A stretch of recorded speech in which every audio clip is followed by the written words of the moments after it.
a blood-red sunset and yet another moon face, and still another 100 miles to my next resting place.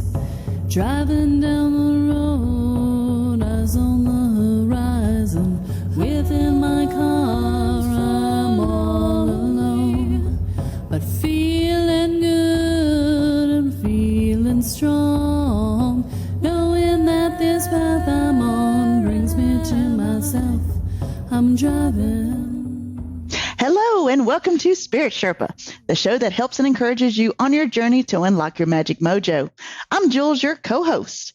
If you're a beginner to this work, you should start with episode 1 and listen forward. And if you're an intermediate, start with episode 98. And if you're advanced, go ahead and jump over to 200. You'll be just fine. With me, as always, to share her insights and wisdom and lots of giggles all the time, is the spirit doctor herself, Kelle Sparta. Hey, Kelle, how are you? Hey, Jules. I'm having old home week is what I'm doing, because our guest. So before we started recording, and so you guys are coming into the middle of a conversation here because we were just chit-chatting, right? And our guest today, Romina, has said that she's from Honolulu. She was born there. And I said, I used to live in Hawaii. I lived in Aiea. I worked at the International Marketplace in Waikiki when I was in my early 20s. And she's like, oh my God, what was it? Your grandmother? My grandmother. Yes. Yes. So, and she gave me her grandmother's name, and I was like, oh my God, I know her. And I'm like, wait, we got to record. This is awesome. That is so wild. What are the chances? Yeah, right? Oh my God. Best line ever. She's like a 5'0" Korean woman who yelled. A lot. Short Yes. Korean woman who was always yelling. Yes. But impeccably dressed with lots of jewelry. Always. I love grandma. She's like a force to be reckoned with.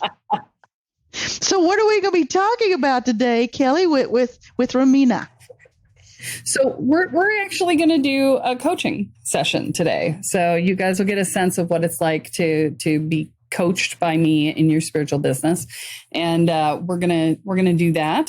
And so Romina, why don't you tell us about your business and what has caused you to schedule this today? Yes. Aside from your grandmother.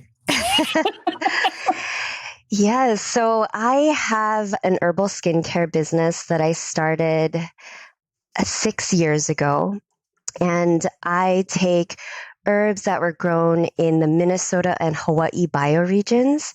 And basically, I alchemize these herbs and oils into medicine for the skin. I make a line primarily for the face, but also the body. And my business has always been a side hustle for me. I've always worked full time while doing my herbal skincare business. At first, I was an occupational therapist in the hospital doing neurorehabilitation. And the world of herbalism was basically my saving grace of feeding my soul again after literally feeling like I was giving my vital life force away to 8 to 10 patients every day. And so Romi Apothecary, my herbal skincare business, was how I reconnected to myself through healing practices, reconnecting to nature.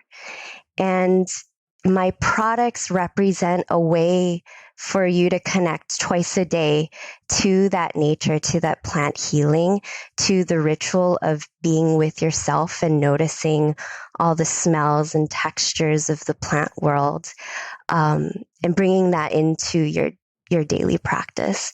So that's what Romi Apothecary means to me. That's what it's always, that's how it started. And even to this day, I still work full time.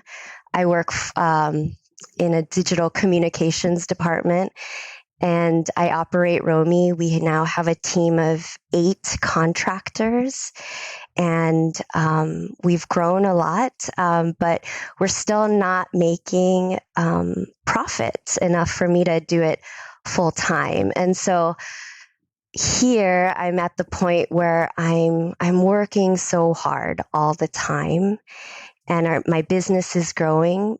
However, I don't see an end. I don't see a point where I can fully just do Romi Apothecary. And I think I'm getting burnt out by my side business. Yeah, and that can happen. If you don't make the shift fast enough, you will burn out. That's just the nature of trying to run 2 things at once, full-time job, full-time business. It doesn't, eventually you fall down, go boom. So let me ask you this. What's your profit margin right now?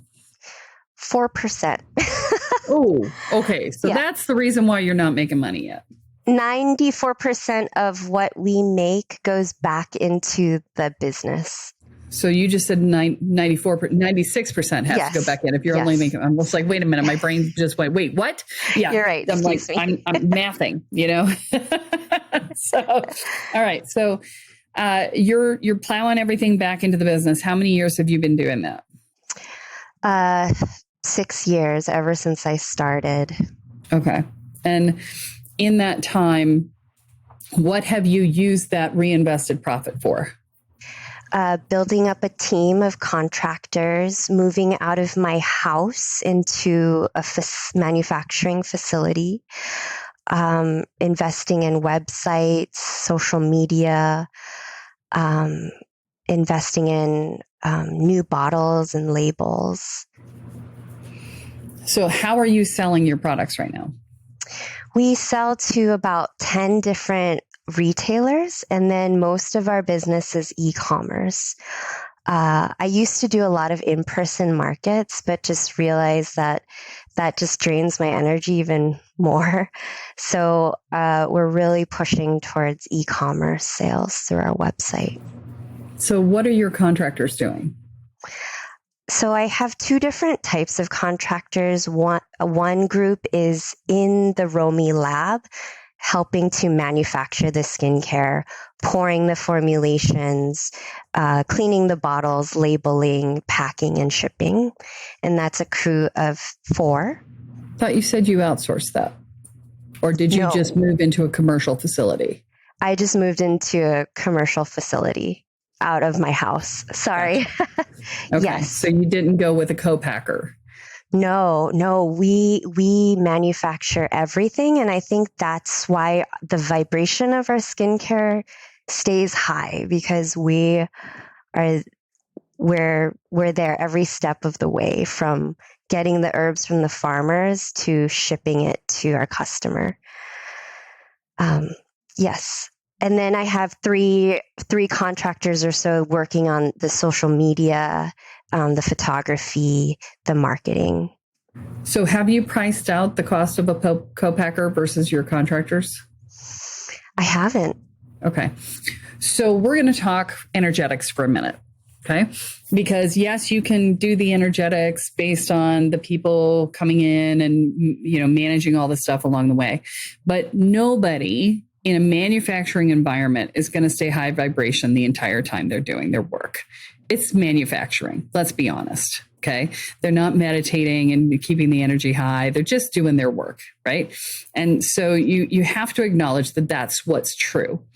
And so if it's cheaper to have somebody do the co-packing, which I am going to bet you really good money that it is, then you should go that route. And if you want to make sure that the energy is good, then you personally go and do some energetic work, not like go to the facility, but you send the energy, and every time a fulfillment is done, you send the energy to that fulfillment and you bring the vibration up to where you want it to be, and then you have it shipped out, right? So are you using a fulfillment center to do the shipping, or are you doing that too? We're all doing that in my God. the Romi LLC. Fulfillment center. Like this, you're working way too hard. Okay. So you need to put your stuff into a fulfillment center, which, by the way, means that you're going to have to insure the fulfillment center so that if things went south there, that you would still have your products covered, right? But you want to send your stuff to a fulfillment center, and they will pack it, and they will ship it, and they will deal with everything, and they will just bill you for the cost of, maintaining your for the footprint of your product that you're keeping with them, plus the cost of shipping and packing, right? So, and you can give them all your custom labels and all your fancy doodads that you want to put inside. You can do anything you want with them. You just send it over to them and they'll use it. And when they're running low, they'll tell you, you send them some more. Okay. So super easy and cost effective. I don't know why I never thought of that. I thought I was too small to be going to a fulfillment. I used to do a print on demand for my, when I was selling real estate training, I used to do print on demand with a fulfillment center. I would send out 20 or 30 a month. And it was CDs that they would print on demand for me. There's no such thing as too small for a fulfillment center. What are your sales like in quantity wise? Or like I sell 2 products a month, or you sell, 1,000 or 10,000? I would say we have 20 to 25 orders a week in the off season and about 30 to 50 in the holiday season. So, and what's an order average? An order average is about 80 to $120. Okay. 80 to $120. So, okay. So fast math in my head. No, that's not going to happen. So how many months is your season? The cold winter months. So about 5 months. Okay. So you're doing $3,600 on a good month and like $2,000 on a bad month, right? Yeah. I would say $1,500 to $2,000 on the off season.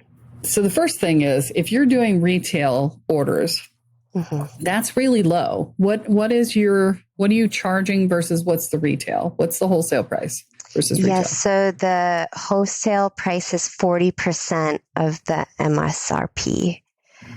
So okay, should be 50. But okay, so no, they get a 40% discount. The retailers get a 40% discount. Okay, so you're getting 60%. So you're doing well. All right, that's great. All right, we can go with that.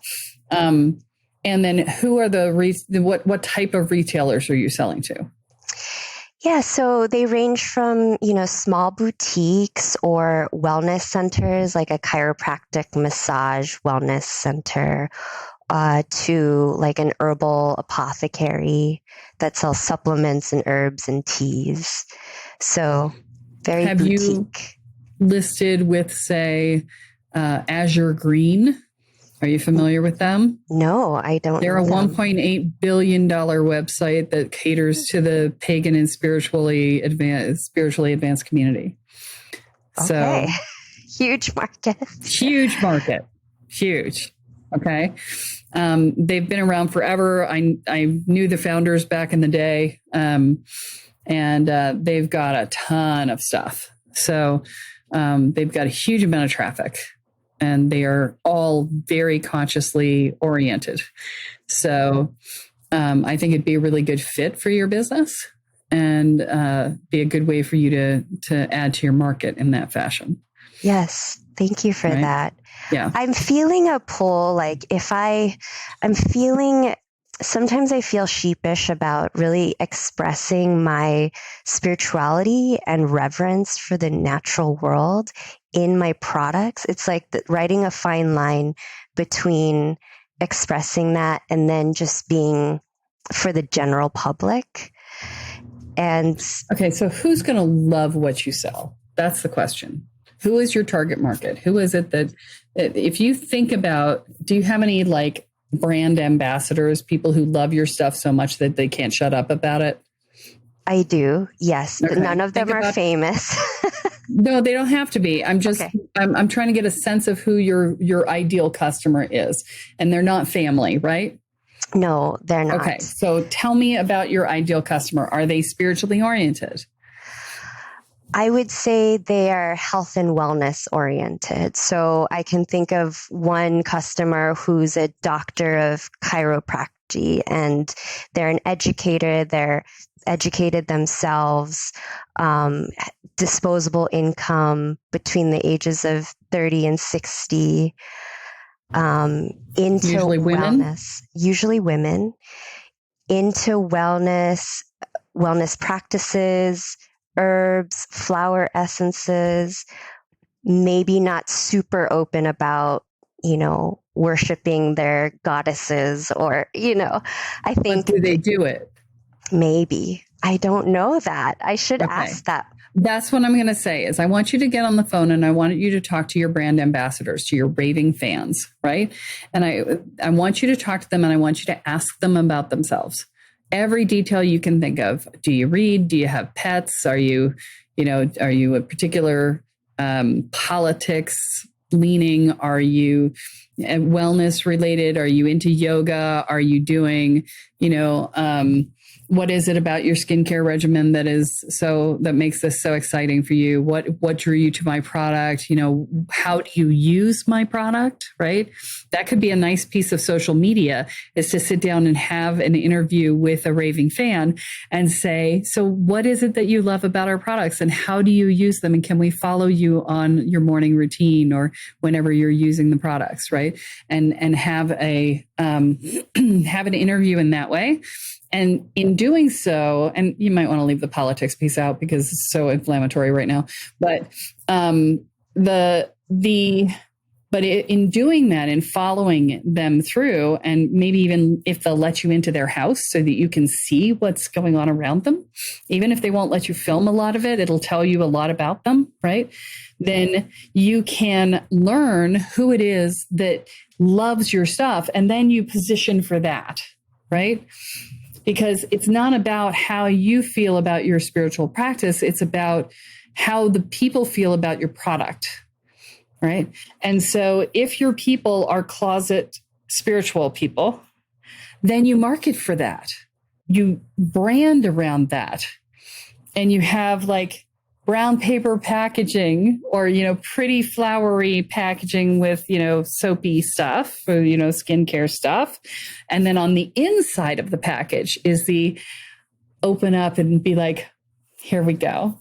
So the outside is, could be anything. And the inside, because this is who they are, they're anything on the outside. They're neutral on the outside, but they're woo-woo witchy on the inside, right? And so if that's who they are, then you reflect that in the branding. Discreet right? packaging. Right. Like Adam and Eve. Yes. Discreet packaging for those witches who are still in the broom closet. Yes, I love that. It's not just about guessing who my target audience is, but actually like sitting down with them and interviewing them about their practices and their interests. And as a thank you, you give them a gift basket, right? So that's worth their while to do, right? You give them a gift basket of your products and say, and even better would be the things that you're testing out right now. And you're saying, oh, I'm coming out with this new, I'm testing these new lines or these new scents or these new herbs. And, I would love your take on it. These are not available anywhere. This is just for you, right? Right. And that makes them feel special because they are special because they love you, right? You got to love your people, right? Yeah. So that's how you bring them on. So there's a book that I want you to read. It's called Brains on Fire. Okay. And it's all about creating a process for your brand ambassadors, your raving fans. And that book, it talks about Fiskers and their Fisketeers and how they've created this special group just for their raving fans. And they help them to, they get the new things, they get the bright, shiny things, and, they get to give feedback, and Fiskers takes it into account in their work. Right. So that sort of thing. I love that you brought up like test using the carrot of a new product coming out to really entice people, because I am working on a new product, like a new sunscreen, and everyone's been waiting for it. So this is perfect an example. And B, I love the idea of highlighting my fans instead of the pressure for me to go on my brands. Every other business meeting that I've had was like, how do you improve your sales? Well, Romina, you have to go on your Instagram and do videos of yourself. And there's something in me, I don't want to be seen in that way. And so having my fans and Romi loyal team members doing the work would be great. Well, and you don't have to show your face a lot, but I would highly recommend that you do show your face a little, okay? Because people want to connect to the person behind the brand when you're doing something like this, okay? And so, these experiences could be like the only chance they get to see you, right? And so, like you said, when you came onto the podcast, you were talking about how it was like, oh my God, I've been hearing you guys and now I'm here in the room with you and right? This is the sort of thing that you can do with your brand as well, where, the raving fans get to meet you and talk to you and understand, why you're doing what you're doing and how you're doing it. And, they can fangirl over you, right? And so this is I'm not saying you have to show your face a lot, but if you're doing the interviews, you should be the one doing the interview, right? And then because two reasons. One is you want to be the one in the room because you can't trust somebody else to pay attention to the things that you would pay attention to in that person's house, in their demeanor, in their answers and everything, right? Secondly, because it's part of the bonus of doing the interview is getting to meet you, right? So all of these things. And so, you don't have to be on camera a lot, but there should be a moment at least at the end where you're standing and doing a selfie with the person, right? And so, that can be sort of your structure of your videos for you, the end of each one to be a selfie of the two of you with the gift basket of the thing that nobody else can get, right? Right? Because that encourages more people to become brand ambassadors, right? They're like, ooh, if I become like this person who raves about it and tells everybody and, whatever, then I could be the one getting the fancy new thing that nobody else could get. And I could be the one taking my picture with her, right? Yes. Oh, I'm getting flashes of the reels and the cuts and even the music now. I can see it all playing out. It's the VIP experience. It's the raving fan experience. There you go, raving fan experience. I like right? that. Yeah. It's not about being important, it's about being loyal, right? So you make it about being, this is an appreciation that you do with your raving fans that both helps you to understand the people who fall in love with your product better, and it helps the people who are looking at the product to understand whether it's a good fit for them, because they're going to be just like the person who's being interviewed. They're going to go, oh, that's me too. Oh, that's me too. Oh, that's me too. I must love this stuff and I don't even know it yet, right?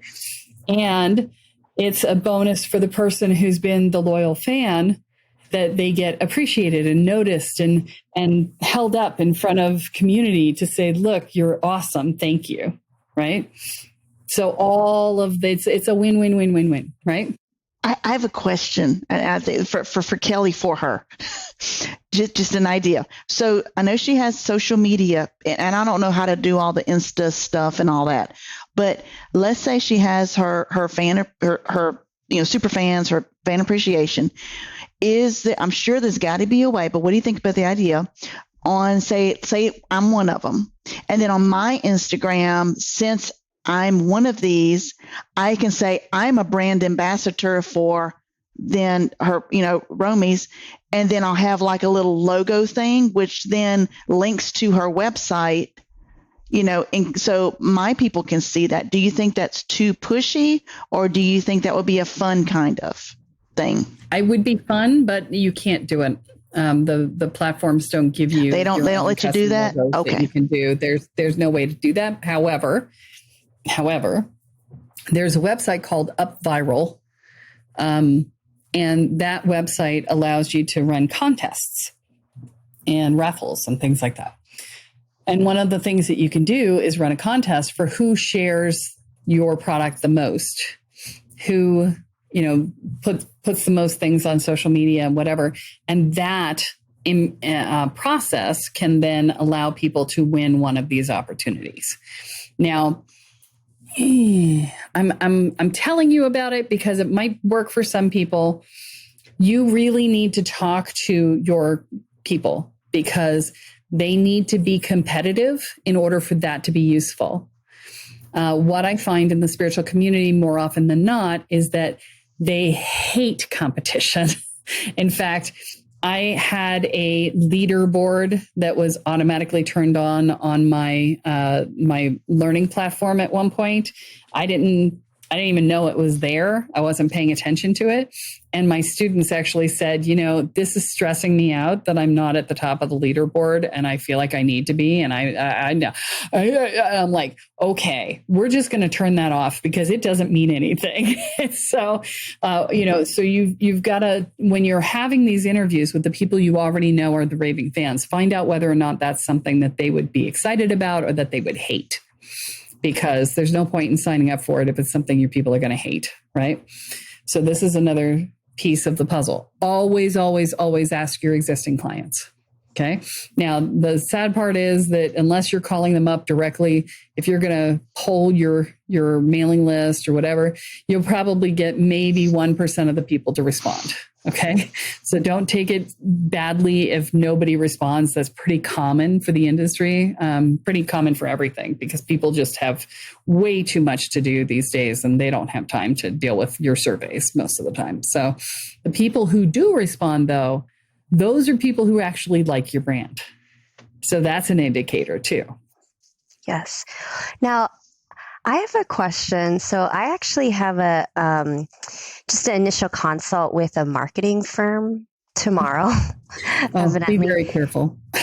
Yeah. So I wanted to, I would love your opinion because right now I have a team of a brand, someone that does the brand aesthetics, someone that does copy, and then a virtual assistant that does engagement, and then a project manager that manages everyone. And it's a lot. And a part of me just wants to have one agency do all the work, but I know I'm going to have to pay for that. Well, and you don't have the revenue coming in to pay a professional agency what they would need. I mean, those packages start at between $3,000 and $5,000 a month. So, yeah, you're not at that stage. So let me ask you this: give me your website so that I can go and look at this while we're talking. Romi Apothecary, ROMI Apothecary, APOTHECARY.com. .com. Okay. And how much traffic are you getting to this website? I have no idea. Bad business owner, no biscuit. No, I know I am I am not a numbers person. I need to find someone to analyze. Have Google Analytics on your website? No, I do not. I know. Okay.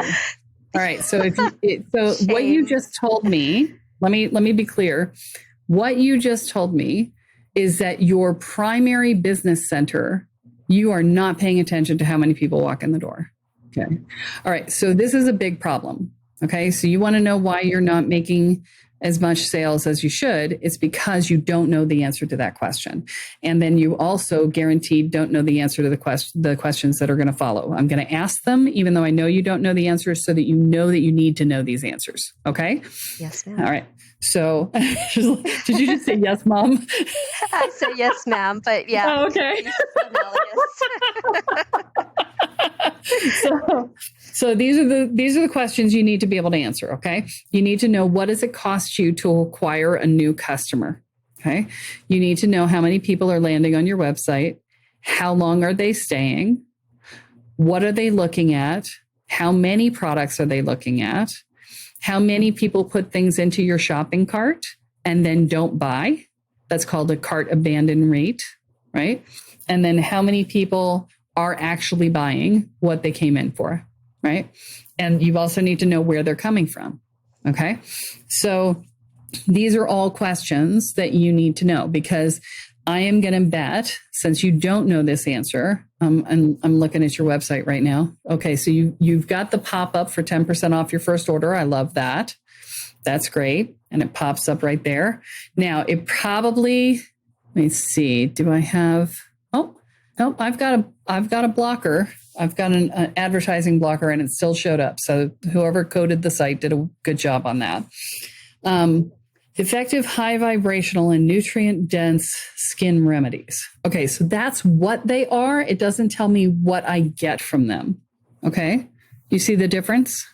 Yes. Okay, this is a classic entrepreneur mistake, is that you say, this is what it is. This is not what does the consumer get from using it. Okay, so the site looks beautiful. It's well done from that perspective. Daily ritual practice of adorning your skin. I love that. Right. Feel the difference it makes to your skin, soul, and the planet.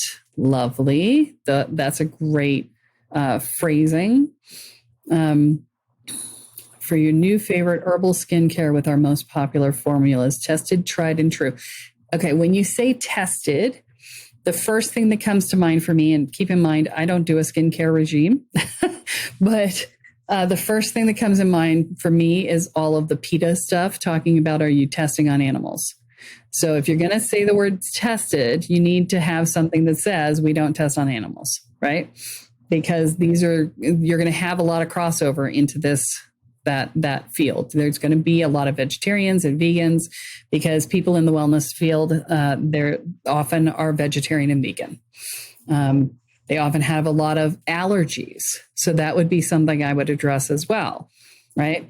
So, is it hypoallergenic? Is it all natural? Is it, all of these things, right? Because these are things that your market is likely dealing with. Yes. Wow. I didn't even realize, that word tested can be very triggering to all the world of animal testing. And yes. Yep. Kelle, go take a look under Our Story. Our Story. Where is that? So under About Us okay. and under Our Story. Okay. So I love that you have people of color in your image. And the likelihood is that the vast majority of your clients are going to be cisgender, heterosexual, white women, because that is the typical marketplace for these types of products. So you want to make sure that the primary images reflect your primary customer. And then the secondary images say, yes, it can work for everybody, right? Because you want to talk to the other 30% of your buyers in the secondary images. But your primary image on this homepage, you're not on the homepage. Who are these people on this page? Is it stock photo? No, my friends. We all did a photo shoot together. Okay. So that's her in the middle. These are your friends. Isn't it? Isn't that you in the middle? You in the middle? No, that's not you in the middle of the page. No, it's short, curly black hair, and you have long hair. Oh, no. I'm sorry. In the ritual. I'm talking about the header. Oh, gotcha. Oh, yes. In the ritual space. That's good. That's definitely her. Yeah. And then further down. Yes. Yeah. Yes. Okay. So the other thing is that everybody's in their 90s when they're undies. Yes, so, I hear you on that. We do need to clean it up a little bit for more of like a motherhood market rather. Well, I don't know. I don't know until we know who your raving fans are. We don't know. They may love this picture. Okay. They may absolutely resonate with this picture. They may have gone to Tantra pujas and absolutely adore what they're looking at on the screen. Right. You don't know until you talk to them. Right. So, yeah, the one other thing, I love the picture of you as the founder. I would like to see you smiling more. Right. Because you want to be welcoming. Yes. I am a very smiley person. So that is unusual. I'm not smiling in that. That's my point. So I'm sure if you did a bunch of photo shoot pieces that you have something that's a smiley picture that's just as professional. I love the earrings. Those are awesome. And, just pick something that smiles, right?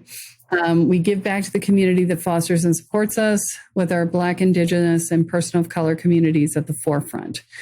So is that who's actually buying from you?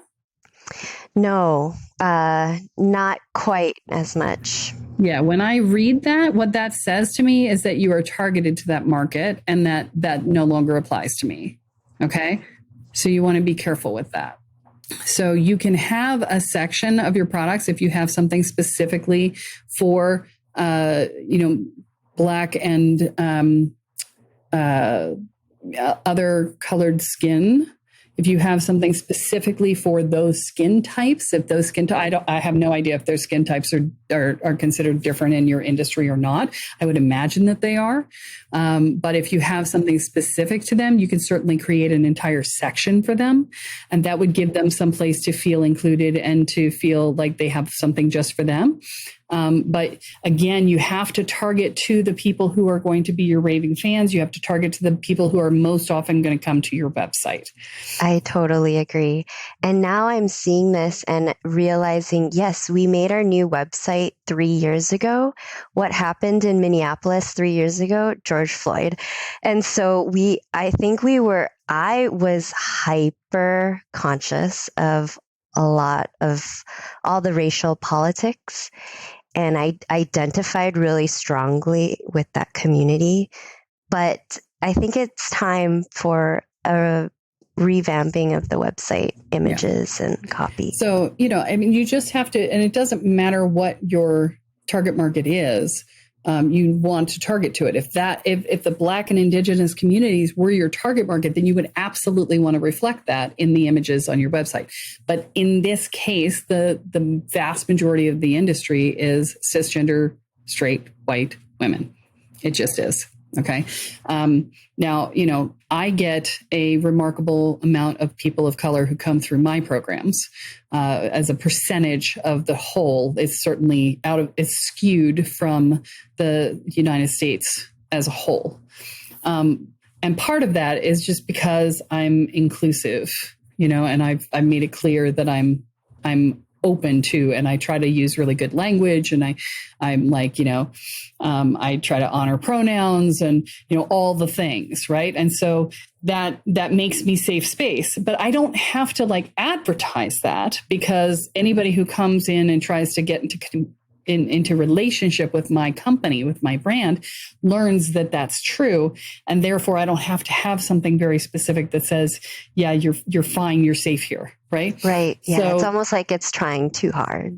Right. Yes. It's kind of like all the brands that put up pride flags and ignore the LGBT community, LGBTQIA plus community, the rest of the year. Right. It's kind of like that. Right. So, you just want to be conscious that you're targeting the people who are most likely to buy, and you're making it safe for everyone else, right? That's really all you have to worry about. Okay. So if you're looking, so there's a couple of ways, because we've been talking for a long time. So, and this has been a hardcore business discussion. Really? So much gold nuggets in here. Yeah. So yes. The thing that I want to talk to you about in terms of increasing your profitability, okay, you need to look at, how do I reduce costs? How do I find efficiencies? And how do I get a higher amount of leads coming into my system and people who buy, right? Now, right now, you said that the vast majority of your business comes in off the website. Okay.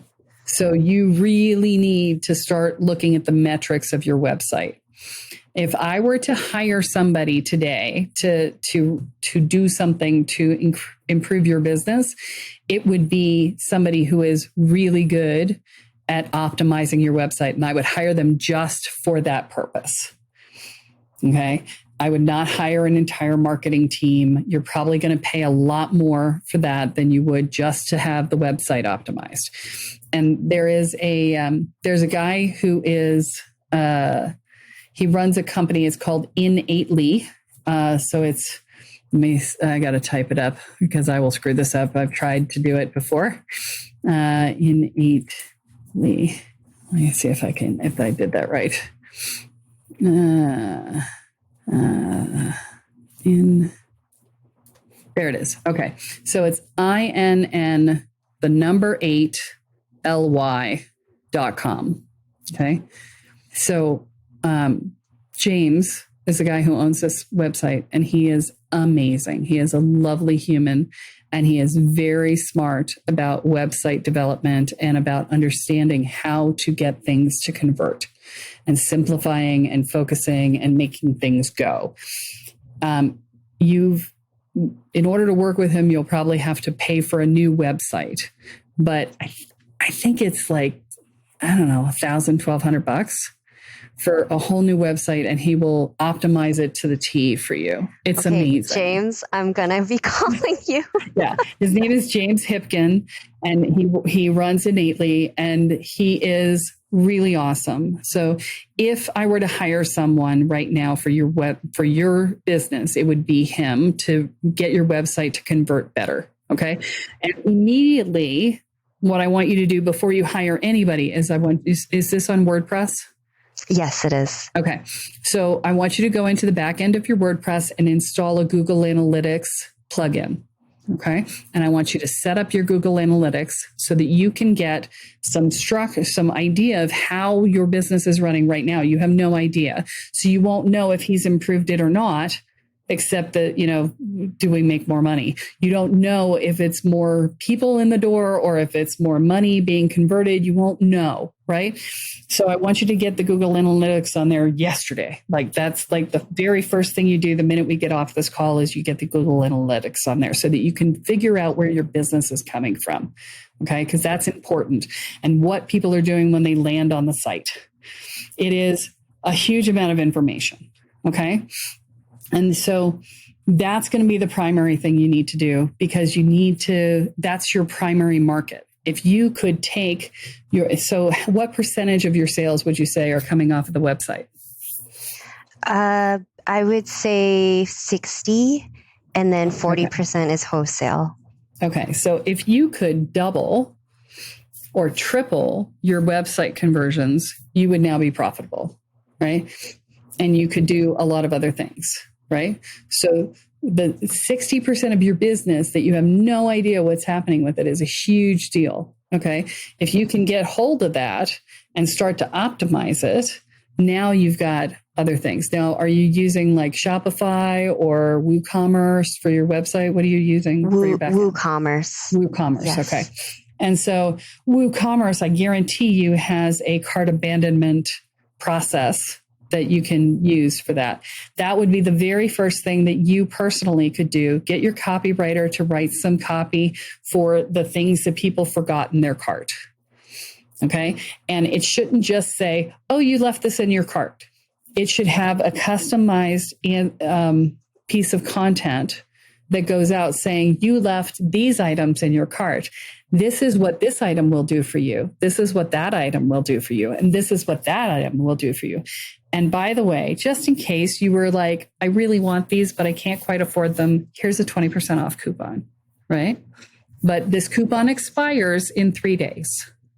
I'm realizing I've been focusing so much time and effort on the production and manufacturing part of things, of making the skincare, filling and labeling and shipping, that I haven't even touched or had the bandwidth to focus on the thing that will actually bring in revenue, which is our website, which is blowing my mind.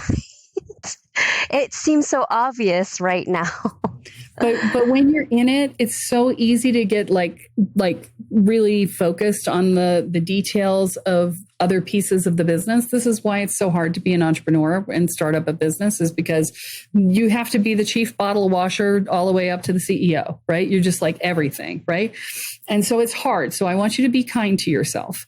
It is, for somebody who's doing what you're doing, it is not uncommon for the manufacturing to become the focus. I have another client who has been in my programs who is running a soap business, which when we get done with this, I will put the two of you together because, one of the things that might be useful is for you guys to join forces, because she does custom soaps with Reiki infused energy and, the whole thing. Right. And so if since you're not doing soaps, when I was looking at your products, it doesn't look like you're doing soaps. That might be a really good partnership where you guys could get together and pool your resources and pool your product lines. And now you're bigger together and you have more resources to work with, right? So these are other possibilities. This is another thing that you can do in your business is you can start looking at acquiring other businesses, partnering with other businesses and saying, okay, where can I go with this? This is a process called a bolt on. So in business acquisition, what they call, there's two things you can do. You can do a bolt, three things, four things. So you can do a merger, which everybody's heard of, right? You merge two companies together, right? You can do an acquisition where you buy another company, right? And it will usually be in your same industry. You buy something that's doing the same thing as you, and you evolve your business into that, right? Another thing is called a bolt-on, which is you take something that is tangential but related to you, like the soap company, and you connect it to your business and to expand your product line, right? And then there's what's called a roll-up, which is I go out and I buy a whole bunch of different businesses in the same industry, and then I create a almost like a franchise set of systems on top that allows me to run all of these different individual locations in a same way, brand them consistently, get economies of scale where you're doing accounting in one place instead of in 16 different locations, things like that, right? So these are all things that you can do. And if you have a solid plan, there's always the option of getting an investor to put money into the business, getting a venture capital firm to come in. Be very careful with a venture capital firm, because a venture capital firm's job is to make money, and they're always looking. They'll give you the money to come in to grow the business. 3 to 5 years, they want out. And often that means that they will force you to sell the business if you can't buy them out. So be careful with venture capital if your goal is not to exit the business in 3 to 5 years. Okay. So, I know I'm talking really high level stuff right now, but I'm trying to bring your brain up to this level. Okay. Yes, I'm soaking it all in. Yeah. So, there's always the option that you could acquire other businesses that do something similar. And I've been out there looking for businesses that might be good connections for my company. And I have seen quite a few health and beauty products, things that are available out there. And you can use an SBA loan to buy them, or you can do seller financing and, get in for very low money sometimes, or get a funding partner. There's lots of ways to do it, right? I don't have time to teach that on this program right now, but there's a business buying program out there. It's $10,000 to get in, or it was the last time I paid for it. And that's Carl Allen's protege program. And so if you're thinking that you might want to do a business acquisition plan to sort of buy a going concern, and you can either buy a existing business that's doing what you're doing, or you can buy a content site that's doing 1 million views a month, and then use that content site to market your business, right? Or you could just advertise with them, right? You could just advertise with a content site that really fits your niche, right? That's another option too. I'm throwing a lot of things at you at once because I want you to have some things to research. I want some things to stretch your brain, right? I want you to ask yourself the question, what would it take for me to take this to a $500,000 business? Okay. Which I know is a huge stretch for your mind right now, but the question itself will force you to think about your business in a different way. Mm-hmm. Okay. Yeah. Because I'm going to work hard either way, if my goal is small or high or big. Yeah. So dream in high definition. Yeah. I don't want you shooting for incremental growth. I want you to shoot for exponential growth, right? Because it's not worth it to work as hard as you're working for the money that you're making. Okay. And when you can shoot for exponential growth in a non-fantasy way, right? What you can do is you can now buy the help you need to not have to work in the business, but be able to work on the business, right? So, the website thing, you're going to go and you're going to get the Google Analytics put in. Okay. That's the first thing. Second thing, you're going to get your cart abandonment stuff done. Okay. Because those are low hanging fruit things. Okay. The cart abandonment is super low hanging fruit. They've already put it in their cart. Okay. They're interested enough that they put something in their cart. Right. So all you got to do is just remind them. So the first email should say, hey, did you forget this? I didn't want you to miss out because this stuff is so cool. Right. That's what the first one's going to be. The second one will be, by the way, you haven't made it back yet. I'm sure you're just busy, but just a reminder, this is what these things will do for you. And, I'm sure with as busy as you are, the fact that you've forgotten to come back to your cart says you're a really busy person. And busy people love these products because they give them peace of mind and a sense of calm and a sense of inner peace. And, right. So that's what you see how that goes, right? You're stepping into the mind of the consumer, right? Yes. So that sort of thing. And then, so that's your low hanging fruit there. And then from there, what I want you to do is the fastest path to cash. Okay. This is what you're going to focus on. Fastest path to cash. You'll get James working on your website, but that's going to take a month, maybe more. I don't know. It's going to take a little bit, right? In the meantime, I want you to go out and beat the street and get some more wholesale business, right? Because retailers. Yes. And do you know that there are distributors who will do that for you? I did not. Okay. So I want you to look up distributors and I want you to have a conversation. Now, some of them will not work with you at your stage. Some will. Okay. So don't get discouraged if 4 or 5 people that you call first say no. If they say you're too small, your next statement to them needs to be, who do you know who deals with companies my size? Because they all know each other. Okay. And they'll point you in the right direction. So now some of them are going to want to be exclusive. You want to be careful with that because if they're crap, you don't want to be stuck with somebody who sucks at selling your products, right? So you need a probationary period of at least 90 days before you'll commit to an exclusivity agreement. And it has to exclude your existing customers who are already in their area of distribution. You want to be very careful with the contract. Okay. But I want you to get, and they're usually regional. So you need to get a distributor in every region across the US. Okay. I looked it up while y'all were talking just because it popped in my head. The boutique spa industry is $880 million industry. Just saying. And there's over 20,000. I think we're going to go with it. It's either 200,000 or 20,000, one of the two spas throughout the U.S. So, may not be like a big foo-foo real chain, but those little boutiques, are like the smaller, even like the hair salons and stuff, I don't know. I saw that in my head, so I had to get out my mouth. Yeah, it's such a huge industry. And you know what I love that you said, Kelly? I love that you talked about the closeted spiritualist woman. Like, I kind of fall into that category. I have a really beautiful spiritual practice that I love. I don't always talk about it to everyone.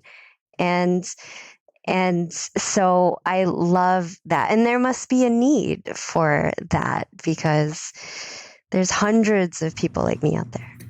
So my friend Caroline, who came on to the podcast when I was interviewing new podcast hosts, and they said they couldn't tell our voices apart, which was problematic for her to be a co-host. But when she came on, one of the things that, and I don't think she said it on the podcast, but she told me about it on one of our calls that we talked. She said that she bought the props of spirituality long before she actually engaged the work. And she said, I bought props to make me feel like I was spiritual. So candles, incense, tarot cards, the crystals, all of the things. And she's the one who called them props. Okay. She said, I bought things to make me feel spiritual before I stepped into the work. Okay. And so it is likely that your people, if they are the closeted people that you're talking about, are doing the same thing. They're in that state of, I want to be spiritual, but I don't have the time or energy or bandwidth to do it. So I'm going to buy it. Right. Yeah.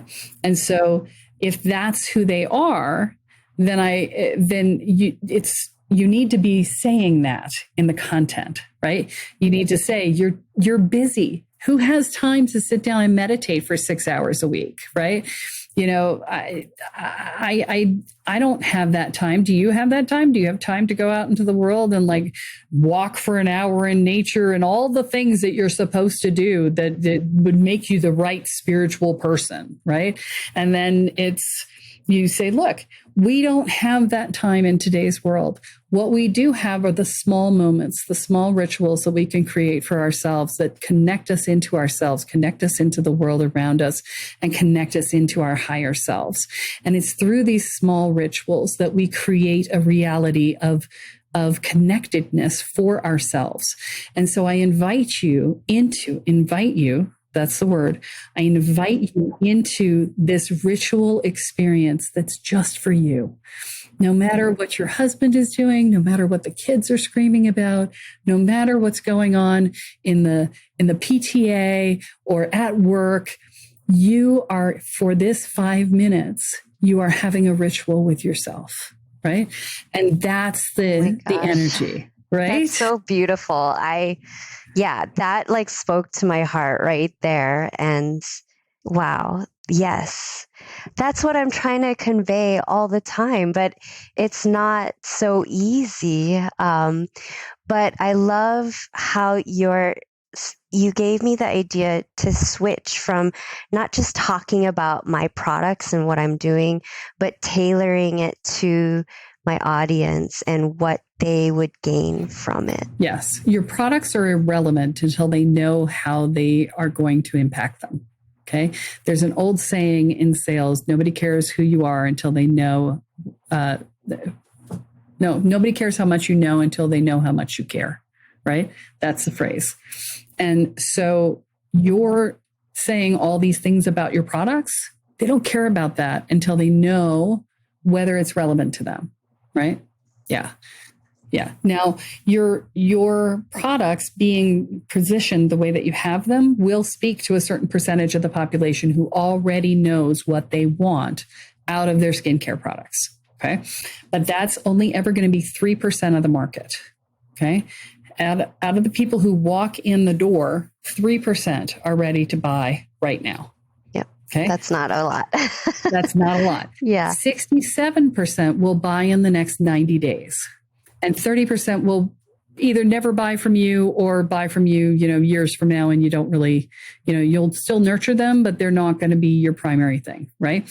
But if you're not marketing to that 67%, you are losing huge amounts of money. Right? If you're only marketing to people ready to buy right now, then you're missing out on all that nurturance that could bring that extra money to you. Okay. So that's the other piece of the puzzle as you're rebuilding and you're doing your copywriting. Your nurture process needs to be really good. Like we want to take care of you. Yes. No, we want to help you take care of yourself. We want to help you develop an experience and a ritual of self-care. Honor your own feminine divine goddess that's within you. Yeah, maybe. If they're super spiritual, maybe. But, like if she's getting the yoga people, only about 40% of the yoga people are into the stuff that we're into here on the podcast. Okay. 60% are not. They're in it for the stress relief. Okay. So they've never heard of Reiki. They've never heard of any of this stuff. Okay. I know because I once went and did a Reiki. I was doing free Reiki sessions and so many people had no idea what Reiki was. And I'm like, really? It's Reiki. Like I would understand if I said cranial sacral therapy or if I did a sound healing or something, sort of cutting edge, but it's freaking Reiki, man. It's been around a really long time, but they've never heard of it. Okay. So, you have to keep that in mind. And so, again, talk to your market. right? If they're closeted spiritual people and the word goddess and divine feminine and things like that resonate with them, great. If they don't use those words. Okay. You want to keep it focused on a ritual of self-care, right? The connecting into the divine, the connecting into your higher self, the connecting into your inner wisdom, the connecting into your feminine intuition, right? These are less threatening words for people who are earlier on in the process, right? So, we don't want to scare them away. Exactly. You want them to feel like they can do this and not be overwhelmed by it, right? So keep in mind your average customer is probably right on the edge of burnout, if not already crispy crittered, right? So that's going to be where you're talking about it. Yes. Well, speaking of burnout, because I have a full-time job, how much should I expect to really pour into building, like following up on everything you talked about, the Google Analytics, the rebuilding of the website, the targeted marketing, right. know? So you have a copywriter who will write the ads, the copyright for you, right? And you're going to give them a copy at the end of this audio, and they are going to listen to it and they will write the copy for you. So you're not going to do that, right? But the Google Analytics will take you 5 minutes to set up. It really is that simple. It's 5 minutes to put it on your website and probably 15 to 20 minutes to set it up on the Google Analytics site. Okay. The follow-up with the distributors is going to take more time. And so what I would say is spend an hour a day doing that. Okay. Just commit to an hour a day to make those phone calls. Okay. Because once you get them in place, they will do the selling for you. And they work on commission. So they'll take a piece of the puzzle. So you'll get less per sale, but you didn't have to do anything. Right. Yeah. So that's the key piece there. Okay. But you need to tell them who buys your stuff. So to Jules' comment earlier, I would highly recommend that you pick up the phone and call a spa and get them to buy your product. Because if you can say, I've sold this to spas, I've sold this to yoga centers, I've sold this to blah, blah, blah, blah, blah, blah, blah, blah, blah, then they know where to go. Right. Yeah, we are in a spa, well, like a small community spa, but hey, they're using my products. Yeah, but you have 15 of them listed on your website.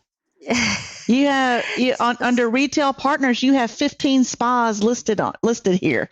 That's why I was saying, I'm like, dude, she's already doing the spa thing, Well, yeah, I not all of them are spas, but yes, and then some have gone out of business. But okay, then you need to get them off your website. Okay, you need to get them off your website if they're out of business. I know it's very easy to let websites get out of date, so no shade on that. I'm just letting you know. So I find things all the time on my website. I'm like, oh my God, that's like 5 years old. Like that hasn't happened in forever. I'm like, where was that? I missed it. Right. It happens all the time. It's not a big deal. But so, you want to be able to tell them who buys your stuff. Right. Because when you have retail orders, they're larger orders. Yes, they are. They're about 5 to 6 times larger than the average cart. Right. And so that's where your money to pay for your website is going to come from. Okay. Okay. And are you calling your wholesalers to ask them if they need a restock? Not as much as I should, but okay. Yes. So, yes. And that's something that you could set up as an automated too, right?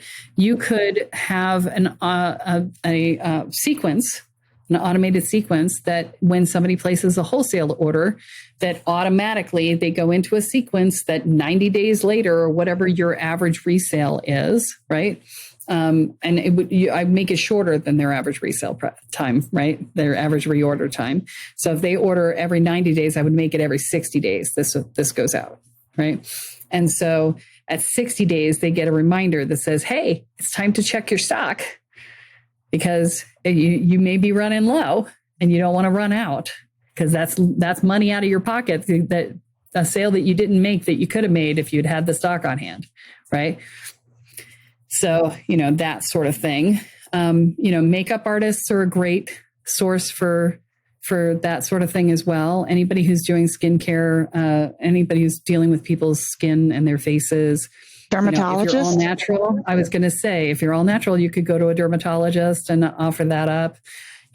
Sample packs are your friends, right? If you get somebody who likes it themselves, they'll market it, and they'll market it better than anybody else, right? Massage therapists, estheticians. Oh, perfect. Yes, absolutely. Right.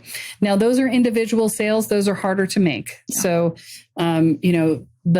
you want people with a larger practice before you start trying to work with individuals like that, because finding them and marketing to them is just a big old hassle. Now, what you could do is you could go to the people who certify massage therapists and buy a spot on their website talking about your products, and then have the massage therapists reach out to you. Oh, amazing. Or certify estheticians. Like, here's a natural alternative line that you can use. Yeah, and you can buy a sample pack for $15 or whatever to try out. And it's a bunch of little bottles of things where they can try them. And they buy a sample, right? And then now you're tying in the hypoallergenic and the not tested on animals thing, all natural products we buy from the resourced ones, like from Get Your Herbs and stuff. Ethical sources. Ethical, thank you. Couldn't think of the word. Thank you. Yeah, I need all of those keywords. I think about those. Why aren't they on my website? They need to be on the website. Vegan, all of the stuff, right? Time to revamp. It is. And that's what I'm realizing, all the time that I'm putting into production and shipping and managing a crew, I can be utilizing that time to work on my sales and my website. Yeah. And you said you have a project manager. You need to let go of that and let them do their job. Okay. And you need to do your job, which is doing the bigger picture and working on your business. Okay. So these sorts of discussions are what you're looking for. Okay. Does that make sense? Oh my goodness. Yes, it does. Thank you so much. You've really expanded my vision of where I need to take this. And I was right here, and now that wall is broken, and I see all the gaps and where I need to take Romi. So, yeah. And this is the other reason why I was suggesting that maybe you could find another business that you could bolt onto your existing one, because they will have already figured this out, especially if they're already earning in the 500,000 range, right? If they're, even if they're at 200 or 300,000, they're way ahead of where you are right now, right?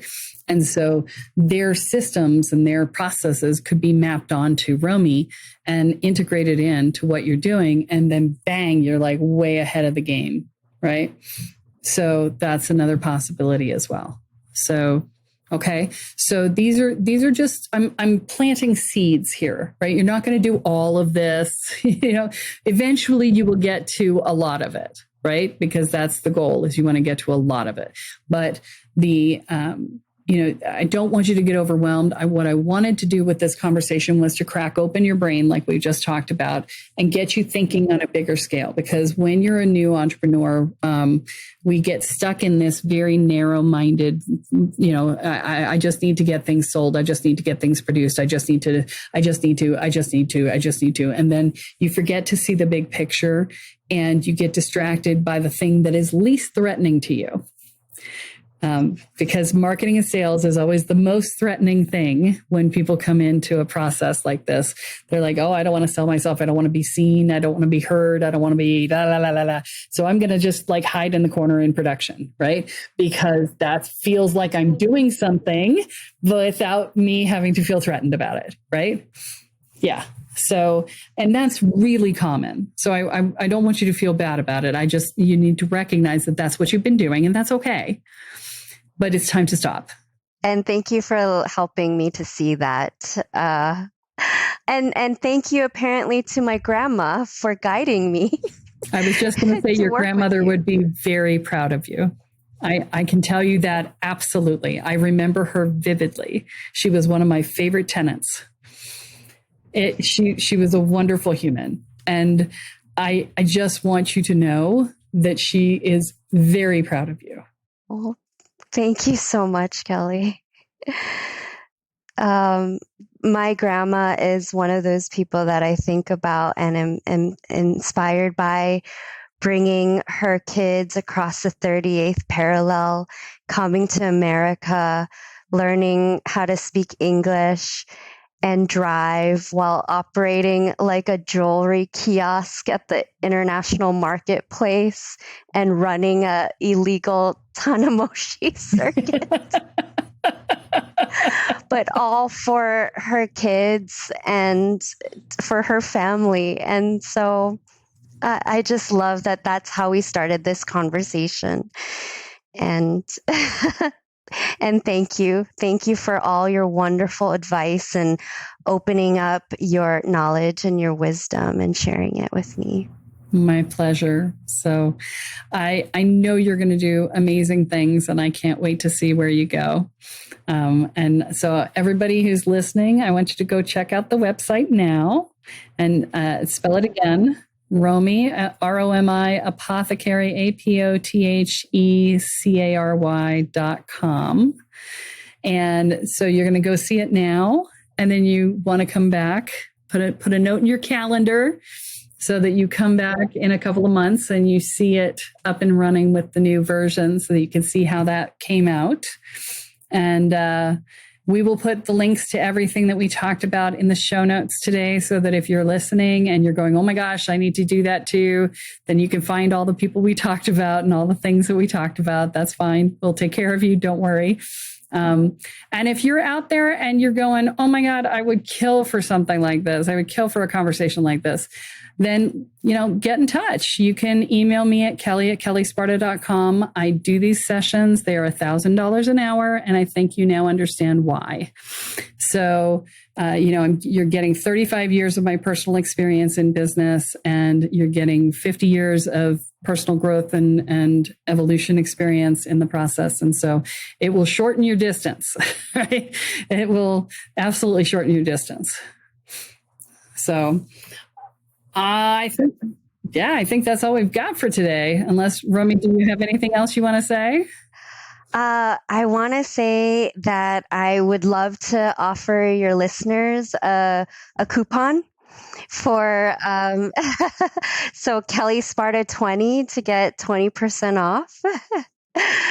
And I also want to say I latched on right away to your podcast, Kelly, and I just love your functional, practical approach to spirituality. I'm someone that needs convincing and evidence to really follow something, and just your approach really opened the door for me to find my spirituality. And so thank you so much for doing what you do. Thank you. I appreciate that. And you're welcome. So wrap up for the day. Kellyism, yes. Yes. Follow the money. Okay. Literally. So here's the thing. I had a conversation with somebody here in Panama recently, and she's like, oh, well, I got to get my website up. Blah, blah, blah. I'm like, no, if you just went to these people and you asked for referrals, you would never need a website. And she's like, oh, but I need the website. I'm like, no, you don't.